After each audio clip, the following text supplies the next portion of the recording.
আসসালামু আলাইকুম guys, welcome to my another blog. সবাই কেমন আছেন? আশা করি সবাই ভালো আছেন। আজকের ওয়েদারটা কিন্তু খুবই জোশ ছিল, তাই আমি একটু ভাবলাম যে আজকে একটু ব্লগ করে নেওয়া যাক।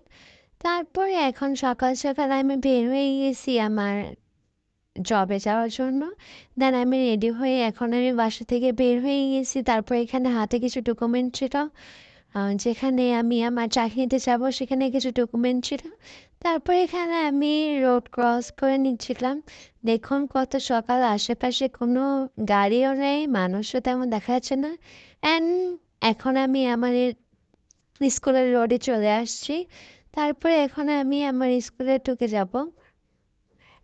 আজকে কিন্তু আমার ঘুম থেকে উঠতে অনেক লেট হয়ে গিয়েছিল, তারপরে আস্তে আস্তে লেট হয়ে গেছিলো, তাই তাড়াতাড়ি করে হেঁটে চলে আসছে। বাসা থেকে বেশি একটু দূরে না, যার কারণে তাড়াতাড়ি হেঁটে চলে আসছে, না হলে রিক্সা করে চলে আসতাম। দেন এখন আমি স্কুল করে এখন আমি স্টুডেন্ট পড়াতে আসছি। স্টুডেন্ট পড়ায় টড়ে এখন একজনকে পড়াইতে আসছি। এই ওয়েট করতেছি তারা কখন গেট খুলবে আর আমি ভিতরে ঢুকে তাড়াতাড়ি পরে একজনকে পড়াতে যাবো, যেহেতু মানে সারাটা দিন খুবই ব্যস্ততার মধ্যে কেটে যায়। সেটাই আজকে আপনাদের সাথে একটু শেয়ার করার জন্য ভাবলাম একটু ব্লগ করে নেওয়া যাক, যেহেতু ওয়েদারটাও জোশ ছিল, তাই সব কিছু মিলে একটা ব্লগ করে নিচ্ছি। দেন একজনকে পড়ানো শেষ করে এখন আবার একজনকে পড়াতে চলে আসছি। দেন ওদের বাসায় আসার পরে এখন আমি ওকে পড়াতে, হ্যাঁ, পড়াতে পড়াতে পড়া শেষ করে এখন আমি চলে যাবো বাসায়। দেন বাসায় গিয়ে একটু রিল্যাক্স ফিল করবো। তারপরে খাওয়া দাওয়া করে একটু রেস্ট নিব। অ্যান্ড আমি এখন বাসায় চলে আসছি।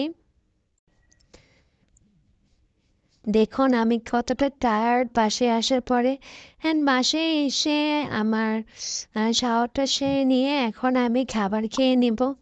খাবার খেয়ে নিয়ে পরে এখন বিকেলে একটু রেস্ট নেওয়ার পরে এখন সন্ধ্যার পরে একটু বাইরে বের হলাম। যেহেতু সারাটা দিন অনেক ব্যস্ত আমাদের কেটে যায়, একটু আম্মুর সাথে টাইম স্পেন্ড করার সময় পাই না, ফ্যামিলির সাথে টাইম স্পেন্ড করার সময় পাই না। তাই এখানে একটুখানি আম্মুর সাথে বাইরে বের হলাম। দেন খাবার কিছু হালকা নাস্তা নিয়ে এখন আমরা বাসায় চলে যাচ্ছি। এই যে দেখুন খাবারগুলো এনে খাচ্ছি। সবাইকে অনেক অনেক ধন্যবাদ ভিডিওটি দেখার জন্য। সবাই ভালো থাকবেন, সুস্থ থাকবেন। আল্লাহ হাফিজ।